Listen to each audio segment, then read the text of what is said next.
So I'm aboard the Columbia 26 again, and one of my biggest complaints about boats that are, I don't know, 27 feet or under is that the fuel capacity and the water capacity is pretty low.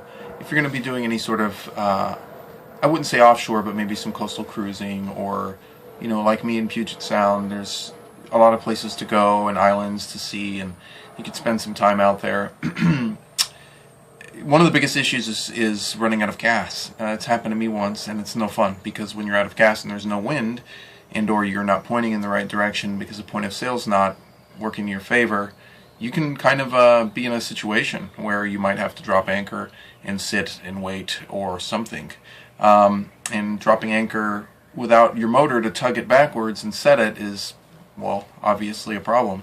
So one of the easiest upgrades, I think, for most people in this size of vessel would be to add a permanent fuel tank.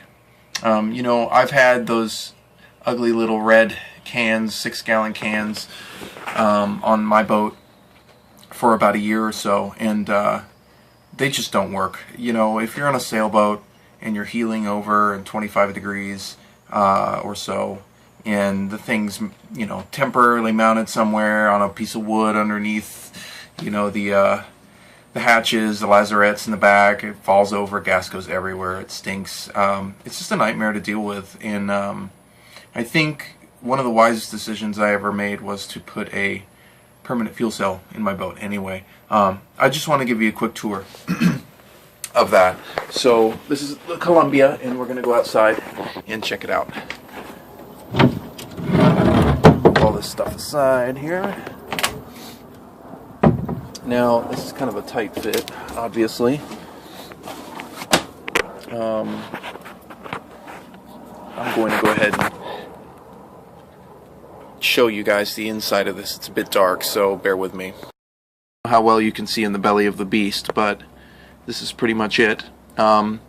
This is basically a hatch, little, you know, lazarette cover where you sit, and if you look down here, I don't know how well you can see this, but there is the fuel cell, and that's been mounted by yours truly. And you know, there's a couple key things to remember. Number one is the shape of the bottom of your hull. Like under my footsole here for the cockpit, we have lots of room. You can see it's a bit dirty down here. I need to clean it again, but it's just enough room really for a nice big 11-gallon tank down here. And you can see this piece of wood had to be custom cut for the boat to match the contour.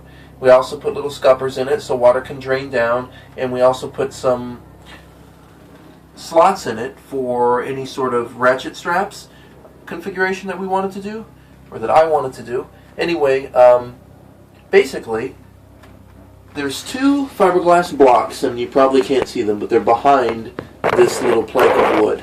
They go back there. I fiberglassed those down to the hull, and one sheet of you know, 4 ounce or whatever it is that I had, and some tiger hair in between, or you know, multi-directional strand in between, and then used some bronze silicone square bits. It's very important to use those because they're the only thing that seem to have enough torque to go through hardwoods, and the little wood blocks in the back are hardwoods. So that'll go through those and secure this 1-inch piece of marine plywood, which I then coated in fiberglass resin, painted it on so it's waterproof, and secured those 2 points, one set there, one set there, so it's a total of 4 screws to the bolts, or to the blocks in the back, and that thing is really sturdy. I mean, it's not going anywhere ever, but it's not necessarily a permanent, it's a semi-permanent fixture, because, you know, I can unscrew those bolts at the end of the day, I can remove that plank, you know, that's been custom cut, I can de-ratchet the ratchet straps, I can disconnect the fuel outputs, and this whole tank will be removed for servicing and whatnot. So that's kind of a nice thing. I wanted to make it serviceable and functional. You can see I got a little leak here. I'm going to have to sort that out, I guess. This is all brand new, so I just now got it all hooked up and working. But this tank you can get out of a used boat, power boat. You know, these things are 50, 60 bucks on Craigslist. Don't bother wasting your money on, you know, some of those maulers or whatever that cost $150 for a 12-gallon because they don't even have filler necks like this. This has a filler neck. You double clamp it, you get your expensive fuel hose. That stuff's $10 a foot. And then you hook up your outboard hose and then your vent line to the back.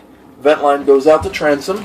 It's very typical on, more modern boats. You can see, there it is. It just goes straight out the transom. That is going to be the filler neck. It goes up through the hull. And on the top side, you've got your fitting there. Now I got really lucky. Mine came with the tank. So the guy gave me the fuel fitting. He gave me the transom vent. And he also gave me the tank. I got everything for $60. Try and do the same thing when you're negotiating one of these because it's a great bargain for what you're getting. Because each piece costs who knows what at West Marine. It's like super expensive. This is grounding wire. Always ground your tank filler. It goes all the way up there, and I'm wiring it in now. It's not finished, but you always got to ground that so you don't blow up. Yeah, and that's pretty much all there is to it. It's super simple, and it gives you an extended fuel range, and it looks pretty slick, and it takes up dead space. It's always something we like on boats.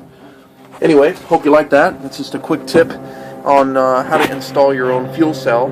It's not really that complicated. It's just a lot of work and patience. Thanks.